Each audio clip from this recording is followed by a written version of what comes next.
there was a guitar heist.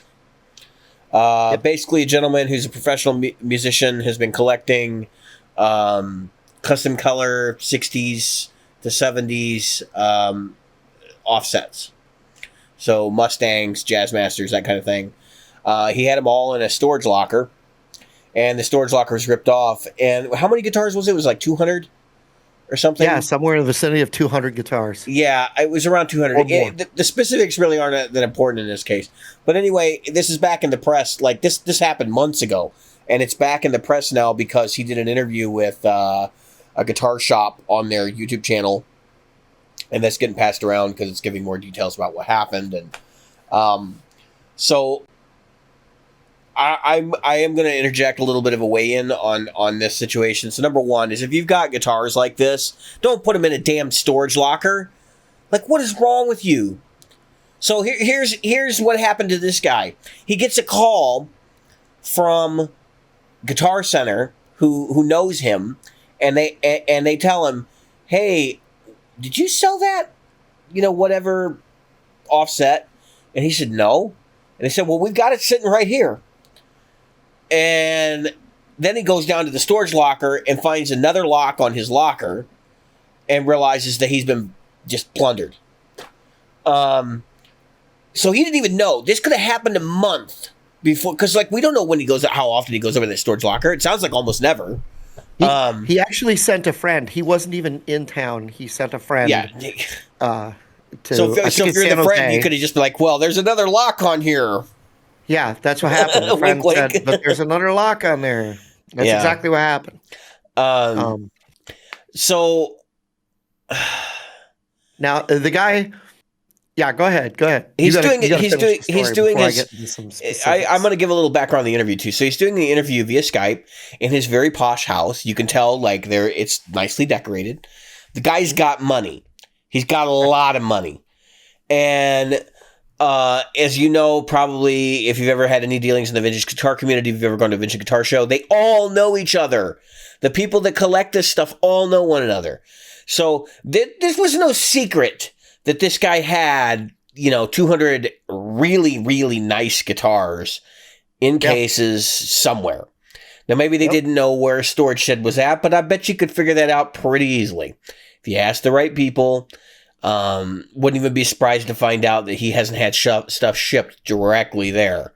Right. It's just this is like a scammy story as it goes on and on, because it's like, okay, so this guy's pleading with the public to report any of his vintage guitars that went missing so that he can get them back.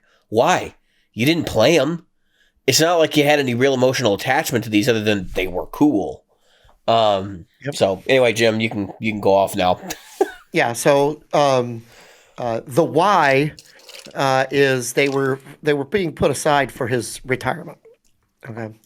So we do realize he's got some money. He was not like out of town on assignment. He's retired, and he was in Cabo.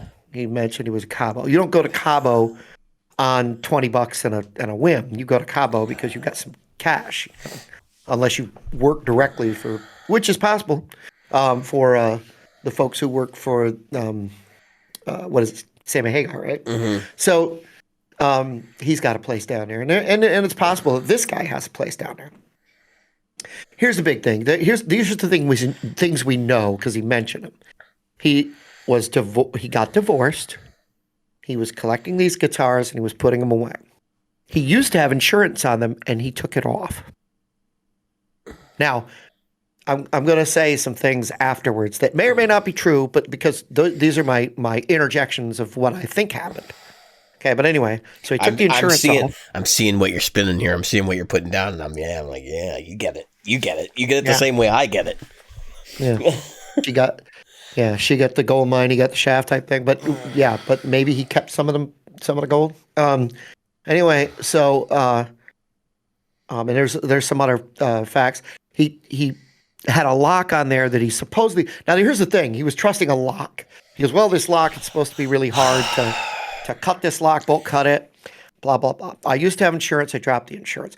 I don't have a list of everything that was in there, but There are enough people that know what I bought over the years who know what I had.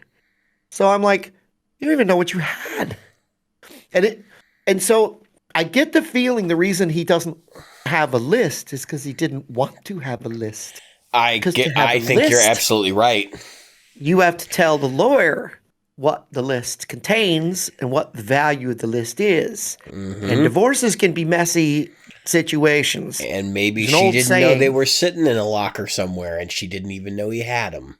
there is a very good look. Guys do this all the time. I mean, it's a meme. It gets done so often. The guys run out and they put all their guitar. They're like, "Ooh, sneak in." What's the old one? Buy all the guitars the same color so she doesn't know. You got a new one. Look, if she can count past 2, she probably knows you have a new one. Yeah. But anyway, so it just goes to show you how screwed up his relationship with the first wife might have been. Yeah. So he took the insurance off probably because then he doesn't evaluate on a literal sense, not a figurative sense. Evaluate the guitars so that if he can straight bald face say to a lawyer, nope, I don't have anything of value over X to give, because the guy obviously has money. She probably got a lot of money. In most divorces, whether we believe or don't believe that she deserved more, she was probably looking for more, and he was able to hide some. That's what I'm thinking. Yeah, and even if now, this is the thing, even if now he came out and said, yeah, I do 200 guitars, you could say, yeah, I bought every one of them after divorce. Because he doesn't have any proof of sale. And which Right. means she would have to go to each of the dealers and ask, and that's just not feasible. Right. Here's the deal. So he says he starts collecting in the late 90s in the video, these particular guitars. So $400,000 worth of value here at minimum. At minimum. That's at the prices he paid originally. Right. So realistically, we're probably closer to 800 to $1 million. Yep. Because the offset prices really started kicking off in post 2000. And these are not common guitars. These are pretty rare pieces. They didn't sell tons of them. I mean, they sold, but they didn't sell tons of them. And these are the custom color versions. So Right. it's probably early production Fender numbers, trying to get a 57 Strat because there's only a certain amount of them, but it's not 59 Les Paul numbers. And so that's where you can kind of put the value below 10,000 and above 4,000. Yeah. Because if you look at the numbers, number one, offsets, while being valuable, just like a lot of older guitars, they're not as valuable as some of the others. A 54 Strat's going to sell for a lot more money than, say, what was the first year of, I don't know Jaguars well enough, but what was it, 62 or 61? Yeah, and I've seen those for as little as $3,000 lately. So, and we don't know, but we do know that he did a lot of the collector editions that came out over the years. He went and he tracked down all the colors so that he could put away, if they did custom color for, say, a Wildwood color or a CME color, whatever, he got all those. So he did his due diligence. But what he didn't do his due diligence in, and this is something that we have talked about on this podcast before. What the F are you thinking? Not insuring your stuff. Come on. Yeah, so that's all right. That's where things get dicey on this story. Yeah, this is. So he admits that he had insurance up until about 2013, and then he did a hard look at his numbers and realized that insurance is costing him a lot of money. Well, then maybe you should have sold the guitars if you couldn't afford the insurance. That's the big red flag. If you buy a car where you can't afford the insurance, what does the average person do? They start thinking about whether they should have bought that car, right? They don't cancel the insurance. Right. I scratched my head because I'm like, this doesn't make any sense. So he's sitting on $400,000 to $1 million totally uninsured in a storage locker, which sounds like it's just a climate-controlled storage locker. Right. Climate-controlled storage that has rats, by the way. Yeah, not Fort Knox. Okay, because he mentioned they stole everything, including the rat trap. I'm picturing in the movie the Grinch just stole, where he takes everything, including in a big bag. Yeah, That's what I'm picturing. He didn't leave a crumb big enough for a mouse. I'm willing to bet because they put their own lock on the door, they probably piecemealed it out when they took things. They came one day, they took a few guitars. They came another day because it would be less suspicious. If you came in, you took them all at once. That's right. And well, they would have needed a big old truck to move all that stuff out, where if you could piecemeal them out, 8 or 10 at a time. And look, 200 guitars, let's say 10 at a time. Let's say 10. That's a lot, right? 10's a lot to take out and try not to get noticed. That means even if you did it every other day, 10 guitars at a time, it took you a month and a half to steal all those guitars, right? Give or take. So you're coming in, what is that, 20 days? So, yeah, every other day. Yeah, month and a half to steal all those guitars. And nobody noticed. Somebody knew. Somebody noticed. Somebody knew and just turned a blind eye or was paid off.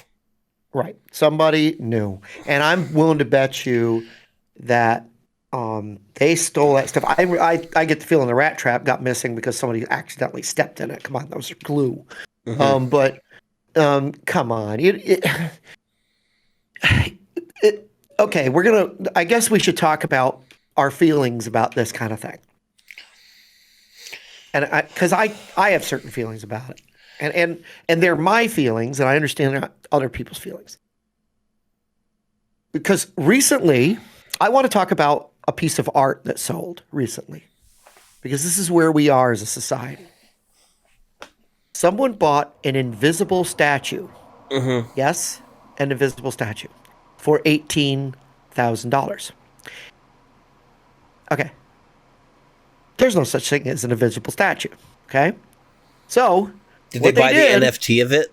They stole the air. They literally had to have a certain truck, a certain size, and a certain container that was shipped in, and then they had to have a place to put it, and had to have this much. I kid you not, and the certain lighting so that you can't see it. Oh, come on. So in other words, somebody sold the emperor the new clothes, right? And we're in a society that's like that. Okay, so, and we're not the only ones. Come on, we're not the only society that's like that. And there's so much hubris and greed. But I want to take this a step further. Look, their guitars are metal and wood. Who gives a shit, right? Who cares? But when it comes to this, now the guy's crying for people to help him. Yep.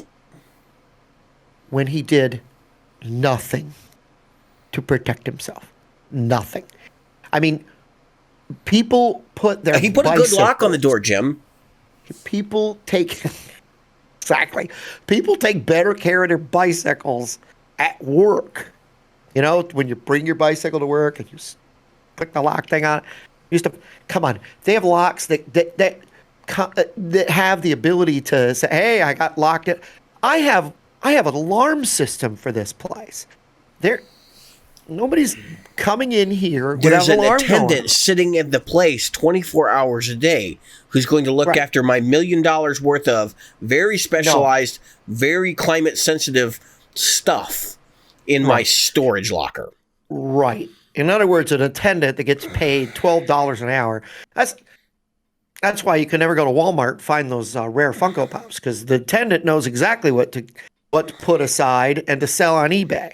Okay, right. So you're never going to get them, which was the whole Black Friday, the original Black Friday. It's been a problem for a decade. They do it with video game consoles. They do it with Funko Pops. They do it with whatever is collectible or whatever sells well on eBay gets set aside. It started with those freaking Cabbage Patch dolls, and it hasn't stopped since. And the point is that we all right. So I get it, but I don't get it. You're putting away these guitars. That is not a great investment to put them away. To guess whether or not these are going to be big money in the future. I mean, it's the worst investment you could probably think of. Guitars are a terrible investment. Yeah. I'm the first person to tell you, if you're buying a guitar thinking it's going to go up in value, Roll the dice, because you'd have a much better chance at buying some ridiculously underpriced penny stock than you would at buying a guitar, because nobody looks at that as an investment. And I also have friends who've done the same thing with the firearms world, and it's the same kind of crapshoot. It's the same kind of crapshoot. You're never going to be able to buy a gun and have it go up in value and hold that value the same way that you would another typical investment. The guy I bought the double cut from, he buys guns too, and that's the same thing. I mean, Jim, invest in gold. Invest in gold. You do realize the reason you invest in gold is because it goes up every year a very small amount. It's supposed to be a hedge against inflation. That's all it is. It's not supposed to actually accumulate you any wealth. Right, gold, silver, all your platinum, all your what do you call it, metals, your precious metals. This is not investment advice. Diamonds. Don't use me as your investment advice, please. You're better off buying currency, buying and selling currency, and I'm not talking about just digital currency. I know people that buy and sell foreign currency all day long. Same. And that's how they make their living. But my point is that so it's a crappy investment. It's a difficult investment. It's an expensive investment to maintain.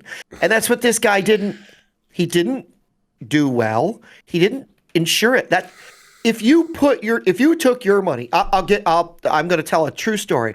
So I'm going to tell it very quickly. There was a guy who, he figured out a game show, and he was able to get $65,000 on this game show. It's the one where you go, stop, no whammies. I can't remember what it's called. Joker's Wild.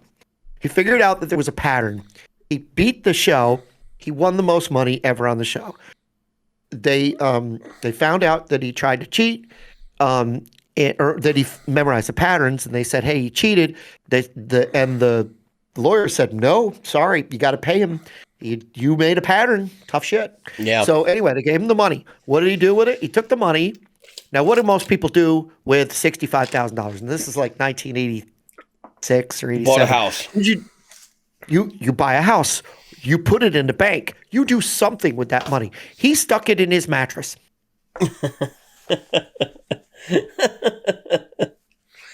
And now he bragged about it. It's worth 65. Yeah, until somebody came in and stole it. Somebody stole his money. But even now, like, that's the dumbest thing you can do, to put money in your mattress, because it's literally losing value day over day. And exactly. That's exactly what I'm saying. See, he started off with house money. Now, you know what he has? He has nice car money. Yeah. He literally got every penny was stolen when he went out to dinner one day. So the fact is that somebody stole $60,000 from the guy, and somebody's $60,000 richer, and he's out $60,000. And just like this guy, money is traceable. So are those guitars, but it's going to be hard to find. So the fact of the matter is that you're never going to get that back. He might get some of it. Oh, and here's the funny thing. That must have happened so long ago. This is the other thing that it kind of slides in. You got to watch the interview very carefully. I'm a careful listener. One of those guys that watches movies and goes, "Ah, did you catch that?"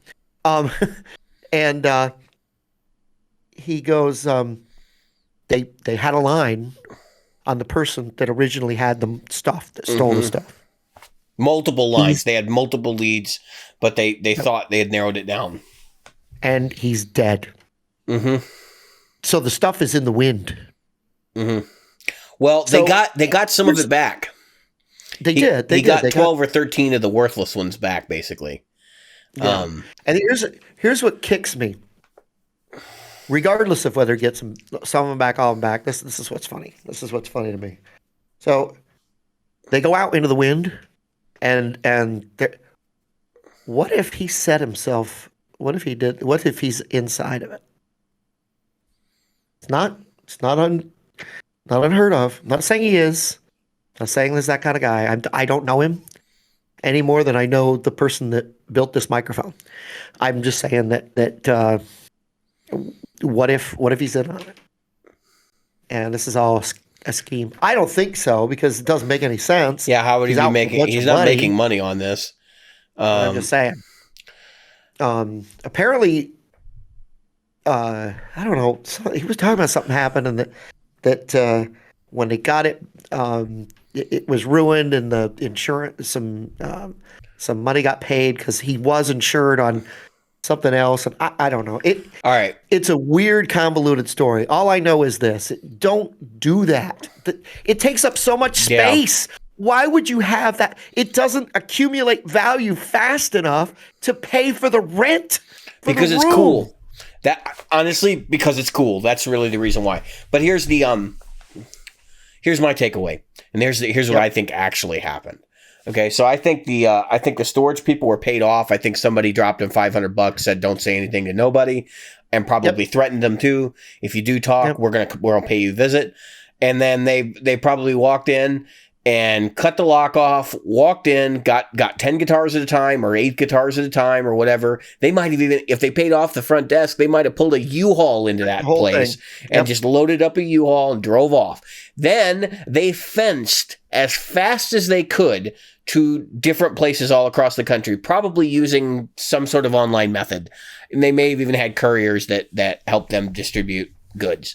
But realistically, they could cut people in at $200, $250 a person and still walk out with thousands of dollars on the back end once the deals are made. Nobody's checking these serial numbers until they come up stolen. He says he doesn't have a list, but he had serial numbers for most of them, which tells me he did have a list. He just didn't want to tell people he had a list. And so those guitars are gone. Yeah, the ones that have been fenced, he's never going to see those again. Like that's long gone. Ancient history. No way. He did get a couple of them back. I think he got like 12 or 13 of them back already. And therein lies a problem too. I know somebody who got a $5,000 bass stolen, custom bass, and it got stolen. They found the guy like right away, and it has been sitting. Well, I think he got it back last year. Up until he was sitting in a lockup for 2 or 3 years before it got into guys' hands. And believe me, they're not taking good care of that bass. No. And so it's like, it's just the whole thing. I'm like listening to this story going on, going, how the hell does he get his guitars back so fast? Or are they sitting in evidence? It wouldn't matter to the guy because it's secure storage now. Maybe this is a way to cheat a storage bill. I don't know. Maybe that's the inside job there.